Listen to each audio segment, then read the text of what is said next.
नमस्कार दोस्तों, इस वीडियो में हम एक्सरसाइज 5.2 के पीछे के जो बचे हुए सवाल थे वो करेंगे।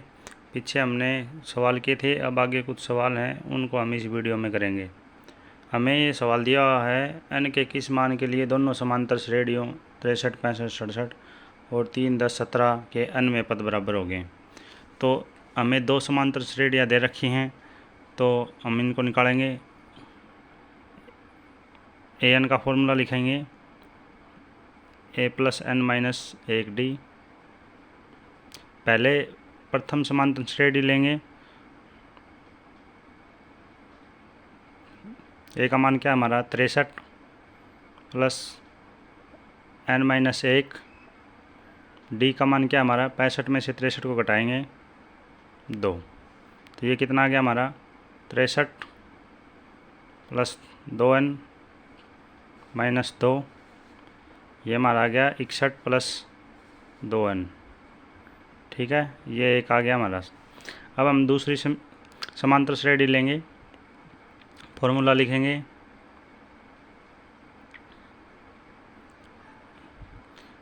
इसका प्रथम पद क्या है 3 प्लस n-1, d क्या हमारा 10 में से 3 घटाएंगे 7, 3 प्लस ब्रैकेट वाले को 7 से गुणा करेंगे 7n-7, ये क्या आ गया हमारा 7n-4, ये हमारा दूसरा गया। अब इसने बोल रखा है n में पद बराबर हैं, तो इन दोनों को बराबर रखना है। 61 प्लस 2n बराबर 7n-4। अब n वालों को एक साइड और इन दोनों को एक साइड। 61 ये माइनस का 4 है, इस साइड लेके आएंगे तो प्लस का 4। 7n है, 2n को बराबर से दूसरी साइड लेके जाएंगे तो माइनस का 2n, तो ये हमारा कितना बच गया 5n, और ये कितना हो गया हमारा 65। n को काट देंगे 65/5, 5 से काटेंगे 13, n का मान कितना आ गया हमारा 13। अब अगला सवाल करेंगे हम। अगला सवाल हमें दे रखा है AP का तीसरा पद 16 है और सातवां पद 5वें पद से 12 अधिक है, तो AP ज्ञात करनी है हमें। तो A3 को हम क्या लिख सकते हैं, a प्लस में 2d बराबर 16, ये समीकरण 1 हो गई हमारी। अब इसको हल करेंगे। A7 को क्या लिखेंगे, a प्लस में 6d माइनस, इसको ब्रैकेट में लिख देंगे। A5 को ब्रैकेट में लिखेंगे a प्लस में 4d बराबर 12, a प्लस में 6d। अब माइनस का निशान है बाहर, इनको ब्रैकेट से बाहर निकालेंगे तो ये दोनों माइनस के हो जाएंगे, -a और -4d बराबर 12। अब a से a कैंसिल और 6 में से 4 घटाएंगे तो 2d बराबर 12, और d का मान हमारा कितना आ गया 12/2, 6। अब हम 6 को समीकरण 1 में रखेंगे। समीकरण 1 क्या है हमारी, a प्लस 2d बराबर 16, इसमें हम d की जगह 6 रखेंगे। a प्लस में 2 गुणा में 6 बराबर 16, ये कितना हो गया हमारा, यहाँ लिख रहा हूँ मैं, a प्लस में 6 गुणा में 2 12 बराबर 16, a बराबर कितना हो गया हमारा 16, 12 को दूसरी साइड ले जाएंगे -12, a बराबर 4। a का मान हमारा 4 आ गया और d का मान 6 आ गया, तो AP ज्ञात करेंगे हम। AP का प्रथम पद क्या हो गया हमारा 4, दूसरा पद निकालेंगे तो क्या करेंगे, d को जोड़ देंगे। 4 में 6 जोड़ेंगे 10, 10 में फिर d को जोड़ देंगे 16, फिर d को जोड़ देंगे 22, ये हमारी AP बन गई। अब अगला सवाल करेंगे। अगला सवाल हमें दे रखा है एक AP दे रखी 3, 8, 13 और इसका अंतिम पद 253 है। तो इसने पूछ रखा है कि अंतिम पद से 20वां पद ज्ञात करना है। ठीक है, तो हम इसमें पहले n का मान निकालेंगे। a कितना हमारा 3, d कितना है 8 - 3 5, और an कितना हमारा 253। अब n का मान निकाल देंगे, फॉर्मूला लगाएंगे ए plus N minus 1 D, A N कितना है 253, ए कितना हमारा 3 प्लस एन माइनस 1 डी कितना हमारा 5, 253 3 प्लस ब्रैकेट को 5 से गुणा करेंगे 5n माइनस 5, 253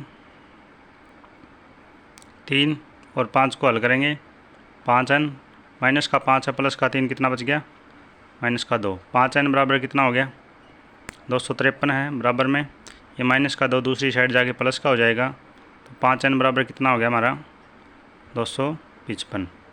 तो n का मान कितना आ गया हमारा 255 बटे में 5 से काटेंगे तो n का मान हमारा आ गया 51।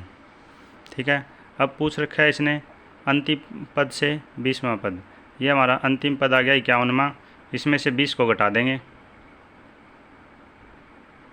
कितना बच गया हमारा 31 में हमें 1 जोड़ना है तो हमारा 32 आ जाएगा। अब हमें क्या करना है, n हमारा 32 का मान है, अब हमें दोबारा 32वां पद निकालना है। 32वें पद को निकालने के लिए क्या करेंगे, a प्लस में 32 को क्या लिख सकते हैं हम 31d, a कितना हमारा 3 प्लस में 31 गुणा में d कितना हमारा 5, 3 प्लस में 5 एकम 5 दिए 15, अब इनको जोड़ देंगे तो हमारा कितना आ गया 158।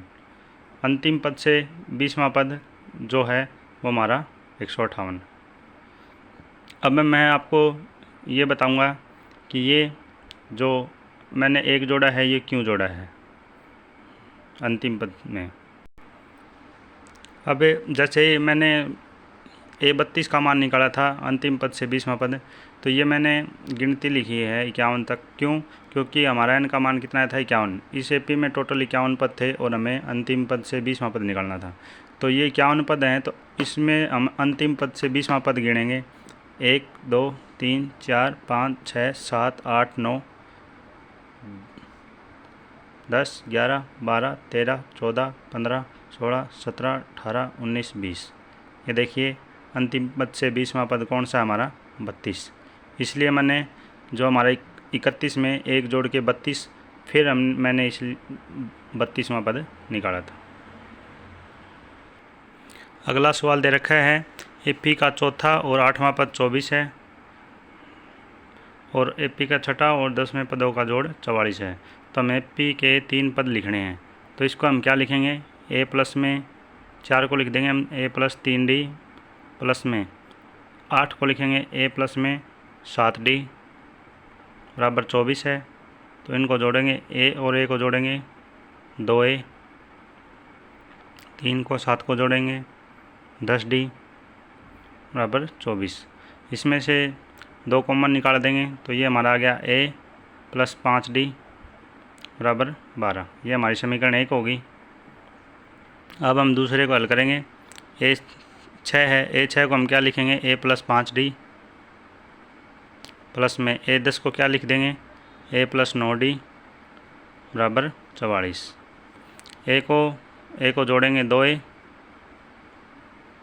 9 को और 5 को जोड़ेंगे 14D बराबर 44।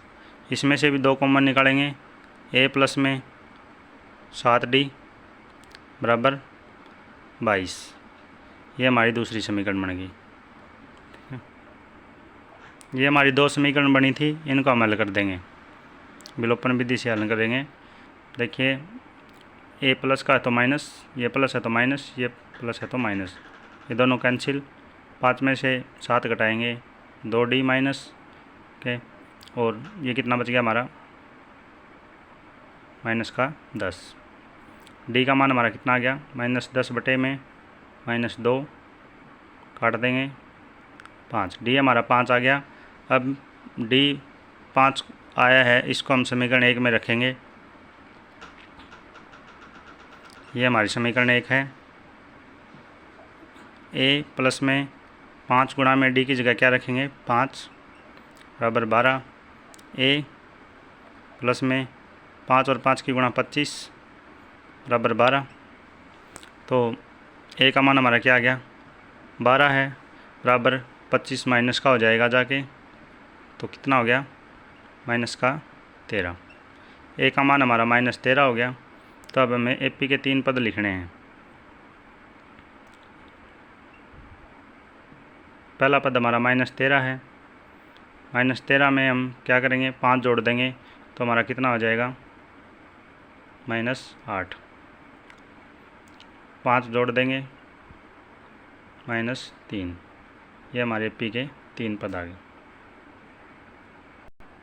अगला सवाल दिया हमें, सुब्बा राव ने 1995 में 5,000 रुपये के मासिक वेतन पद पर कार्य आरंभ किया और प्रत्येक वर्ष 200 रुपये की वेतन वृद्धि प्राप्त की। किस वर्ष में उसका वेतन 7,000 रुपये हो गया। वो कह रहा है कि 1995 में उसने 5,000 रुपये में काम शुरू किया था, हर वर्ष 200 रुपये बढ़ते गए और लास्ट में उसके 7,000 रुपये हो गए। वह ये पूछ रहा है कि कितने साल में उसके जो रुपये हैं वो 7,000 रुपये हुए हैं। तो हमें क्या करना है, एन का मान निकालना है। ए बराबर हमारा कितना है, ए हमारा है 5,000, डी हमारा कितना हो गया 200 और एन हमें बताना है, ए एन हमारा हो गया 7,000। फॉर्मूला लगाएंगे, ए plus N minus 1 A N हमारा 7,000 है, ए कितना हमारा 5,000 प्लस में एन हमें निकालना है, डी हमारा है 200। 5,000 को दूसरी साइड ले जाएंगे, 7,000 में से घटा देंगे तो 2,000 बच जाएंगे और इसको हल करेंगे 200n माइनस 200। अब माइनस का 200 है, दूसरी साइड जाएगा तो प्लस का हो जाएगा, 2,000 प्लस में 200 कितना हो गया 200n बराबर, इनको जोड़ेंगे तो 2200। n बराबर कितना हो जाएगा 2200, जो 200 गुणा में है दूसरी साइड आके भाग में काट देंगे 11। तो मतलब 11 साल बाद उसका वेतन 7,000 रुपये हो गया। हमारा आंसर क्या आ गया, 11 साल बाद। अगला सवाल करेंगे हम। अगला सवाल हमें दे रखा है, रामकुली ने किसी वर्ष के प्रथम सप्ताह में 5 रुपये की बचत की और फिर अपनी साप्ताहिक बचत 1.75 रुपये बढ़ाती गई। यदि अन्य सप्ताह में उसकी साप्ताहिक बचत 20.75 रुपये हो जाती है तो एन ज्ञात कीजिए। हमें ए 5 दे दिया, डी 1.75 दे दिया, ए एन 20.75 दे दिया, तो एनवां सप्ताह पूछ रखे हैं। तो फॉर्मूला लगाएंगे, ए एन बराबर ए plus N minus 1 D. A N क्या हमारा 20.75, ए कितना है 5 प्लस में एन हमें निकालना है और डी हमारा क्या है 1.75। अब इस 5 को इस साइड लेके आएंगे, 20.75 में से 5 को घटाएंगे, ये प्लस है इधर आके माइनस हो जाएगा। अब इसको इससे गुणा कर देंगे ब्रैकेट को, 1.75 एन माइनस 1.75, इनको घटाएंगे तो ये बच गए हमारे 15.75, 1.75 एन माइनस 1.75। अब इस माइनस 1.75 को दूसरी साइड लेके जाएंगे, 15.75 है, इसको दूसरी साइड ले जाएंगे तो ये प्लस का 1.75 हो जाएगा। अब इनको जोड़ेंगे तो ये क्या हो जाएंगे 5 5 0 7 7 14 और 1 15 5 अच्छा 1, ये हो गया हमारे 17.50। अब हम क्या करेंगे, एन का मान निकालेंगे। एन बराबर क्या हो जाएगा 1750 बटे में 175। 2 छोड़ के पॉइंट है तो ऊपर भी 100 और नीचे भी 100, 100 से 100 कैंसिल, इसको काटेंगे तो n बराबर 10, n का मान क्या आ गया हमारा 10। इस प्रकार हमारी एक्सरसाइज यहाँ पे ख़त्म होती है। धन्यवाद।